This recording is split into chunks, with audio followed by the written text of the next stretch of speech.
Bago nga tayo dumiretso sa panganganak ko, ito nga yung a day before. October 9 nga nito at follow-up check-up nga ng buntis. Bago nga pumunta doon ay may nadaanan nga kaming pinya kaya napabili ako. Naulan-ulan nga nung araw na yan. Pagkadating nga namin dito ay naiina nga din ako. Nasa 4 cm nga ako dito at mataas pa nga daw si baby. Kaya sinabihan nga din ako magpa-BPS nga baka malaki daw si baby kaya hindi pa nababa.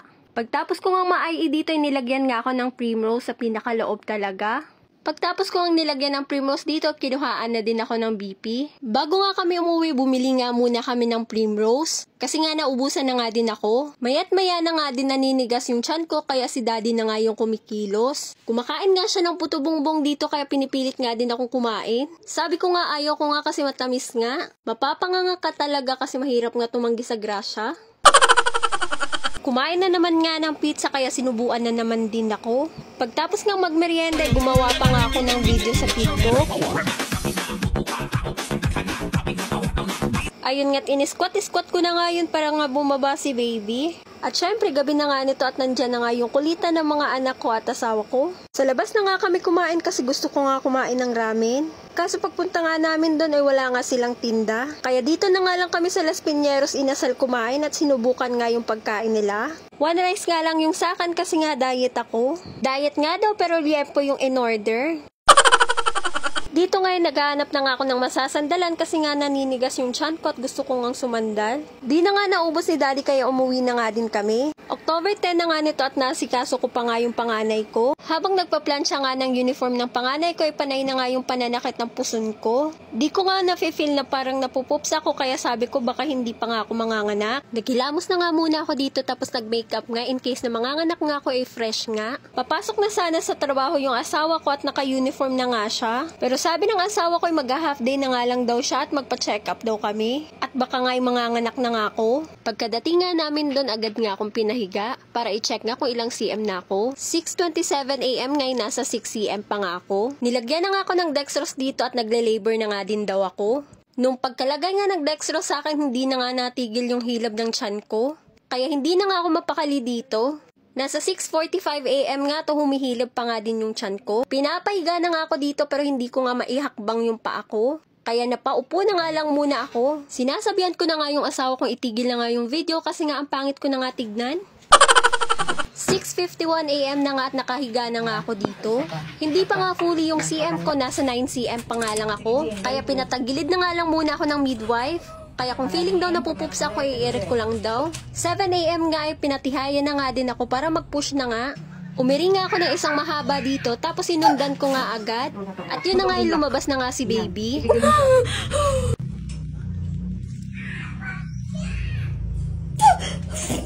Huwag mo itong ilak. Okay. Kamay na sa dibdib. Kamay na sa dibdib. Okay na. Hingang malalim.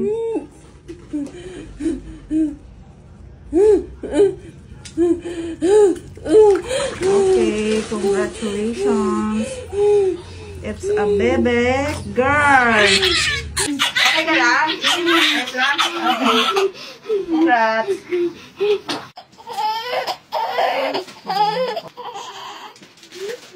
Ayun nga, 7:04 AM nga lumabas si baby. Sinabihan na nga din ako parang pumunta nga lang daw ako dun para mag-poops. Ito nga yung first picture namin nung lumabas nga si baby. Nagpapasalamat nga ako kay midwife Mary Grace at Jeneline dahil sobrang hands-on talaga nila at ang babait. Simula umpisa hanggang sa nanganak nga ako. 7:16 AM ngayon natapos na ngang tahiin nga yung kifi ko. Nasa 5 stitches ngayon kaya mapapaaray ka talaga. Ayan nga't sinutan na nga din ako ng pajama at medyas at dadalhin na nga din ako ng asawa ko sa kwarto. Ilambing-lambing na nga namin yung toddler namin kasi wala nga sa mood. Maaga nga nito at hindi nga to nagigising ng sobrang aga. Binigay na nga din sa amin si baby at sobrang excited nga ng toddler ko.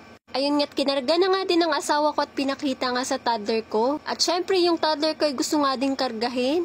Natutuwa nga siya kasi it's so small nga daw.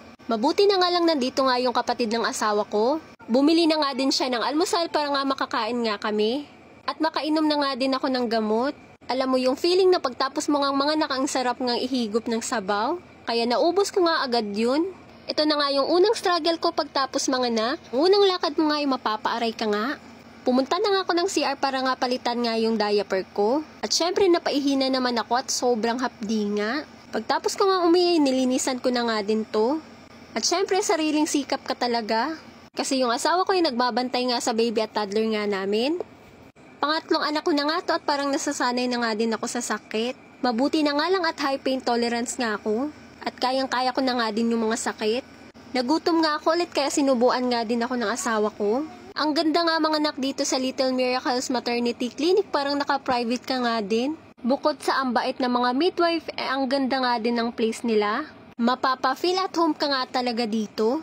Maya-maya inantok na nga si daddy at sumunod na nga din yung toddler ko nakatulog.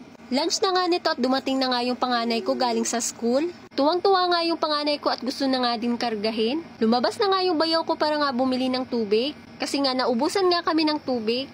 Lunchtime na nga nito at kumain na nga din kami. Nagpabili nga lang ako ng wonton soup sa Chowking tapos nilagyan ko ng kanin. Tapos sa kanila naman ay Jollibee. Kumain na nga kami ng tanghalian dito tapos maya-maya nga tinawag na nga si daddy. Kasi nga may fill upan siya. Para nga sa birth certificate ni baby. Kinarga na nga ng panganay ko yung baby nga namin. Mura nga lang dito mga anak pero mas mapapamura ka talaga if may PhilHealth ka.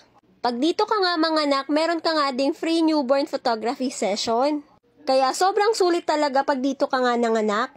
Kinuha na nga sa amin dito si baby para nga picturean. Tapos si newborn screening. Nanibago na nga ako sa katawan ko dito kasi wala na nga mabigat sa tiyan ko. Ayun nga't pagtapos nga ni baby, dumede na nga din siya. Tapos meron nga ding binigay sa amin na giveaway. Isang pack nga ng diaper, wipes, bottle cleanser tsaka baby bath. Pinairam nga yung anak ko ng laruan kasi ayaw ngang umuwi hanggang hindi yun nadadala. Nagpapasalamat ako sa lahat nga ng nakaalalay sa akin at syempre sa asawa ko.